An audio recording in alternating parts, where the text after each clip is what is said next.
Where do I start? I lived in the UK for about, I don't know, 16 years. And I met the most beautiful woman that I have ever met, and I decided to marry her, and we had a beautiful child.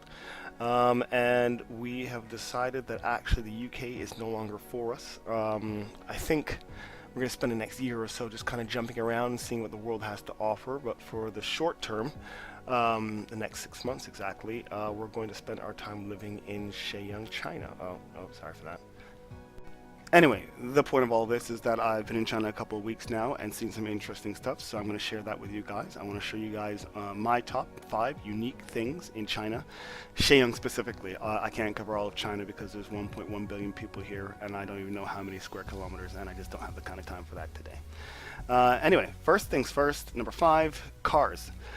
So one thing I found unique right off the bat was the amount of cars here that have these interesting little decals on them. Now I'm not talking about the kind of like 4 or 5 kids on the back or anything like that. I'm talking about transformer icons, I'm talking about little devil horns, I'm talking about anime decals, and it's quite weird actually because at first I thought, oh, it's something maybe that, you know, a younger kid would do, but like I've seen people in like their 40s and 50s with these decals strapped onto the back of their cars. And it's kind of weird. At first it was kind of off-putting, and then at the end I was like, oh, that's actually quite cool. The other thing I found that was really, really quite cool was having Spider-Man or other characters attached to the top of your cars like they're hanging on for dear life. So I saw a couple of Spider-Man ones, a couple of Minion ones, and a few other different kind of characters you'd see from either comic books or cartoons or famous cartoons here. So yeah, that's been quite cool.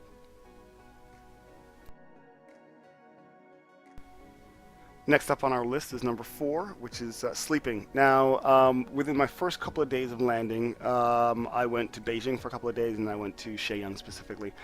And we went to a mall to go get something to eat. Really normal, really casual day. And the first thing I saw was like a lady sleeping on the bench, and I'm like, oh, okay, there's a homeless lady.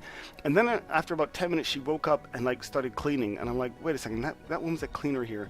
And then my wife's like, yeah, that's one thing you have to get used to. Now, this is not to say that everybody in Shenyang or in China, in that matter, just kind of falls asleep wherever, but you'll find a high majority of people falling asleep in places you just wouldn't guess. Like, I've seen people fall asleep in gyms. I've seen a waiting area waiting for my daughter, and people literally just laying out on the couch, like adults waiting for their kids, just 100% going to sleep. And that's been interesting to watch. Kind of weird, kind of hard to get used to, but I tried it myself. Fell asleep on a bench, and nobody bothers you, which is quite fun. Whereas I think going from any other country like the UK or Canada or something like that, maybe somebody come over and check your pulse and see if you're okay. But no, not here in China. They'll let you sleep. It's kind of cool that way.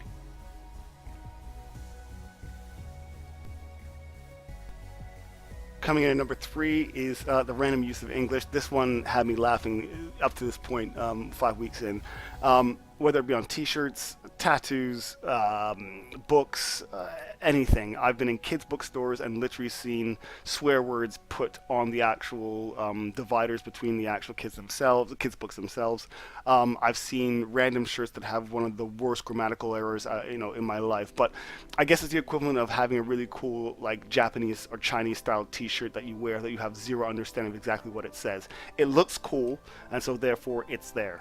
But it's one of those things that you kind of just have to deal with on a regular basis. I just found it hilarious, especially when you saw in the mall there was something about just like shop more and have more liquidity. I'll put a picture up anyway, but you'll see it.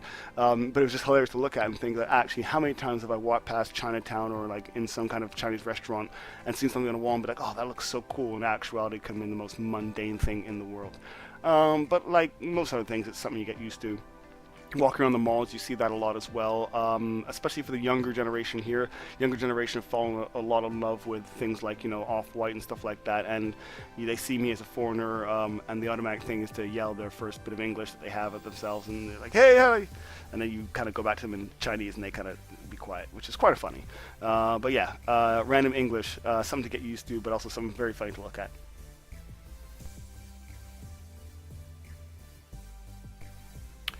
Coming in at number 2 is toilets, pun intended. Right, so must have been week 3.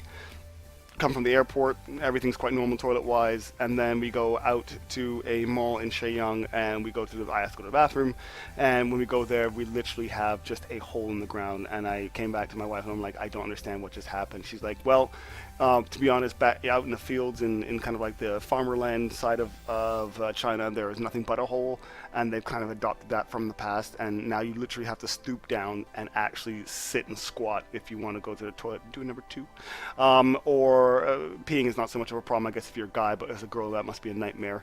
Also, bonus thing, there is no toilet paper usually inside the toilet cubicles, so it's become a kind of common practice for me to bring some with me.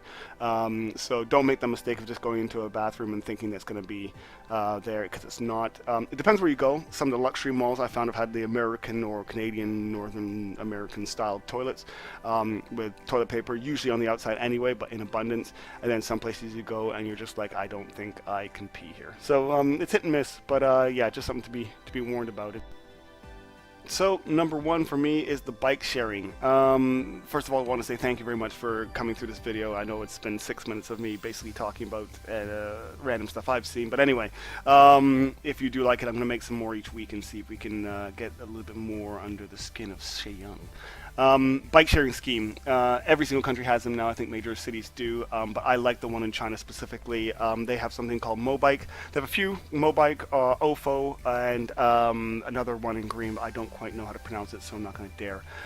Very simple. You put a down payment with an app online, and everything. It's about 299 yuan, and then you can scan any bike at any time, ride it for any distance for about a yuan an hour.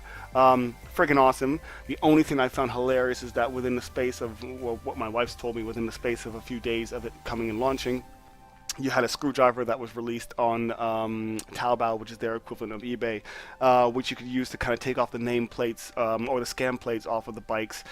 You occasionally see bikes with no handlebars, or bikes that have everything scratched out or burnt off in terms of the scan pads, or the bike seats missing, or just thrown like bad relationships on the side of a street. Like, you're supposed to put them nice and neatly in a corner, and literally you'll just find them like sprawled in the middle of a park or something like that. But I have to say the bike sharing system for us has been probably the most healthy, as well as most cost-effective way of getting around Shenyang.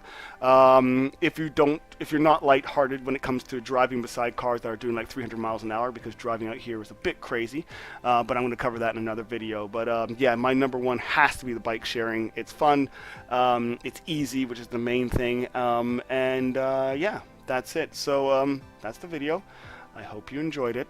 I'm going to release something every week or so. I think the next thing we'll look at is probably shopping, because I think one of the weirdest things you can probably see is how it is to shop in a Tesco or a Metro in Shenyang.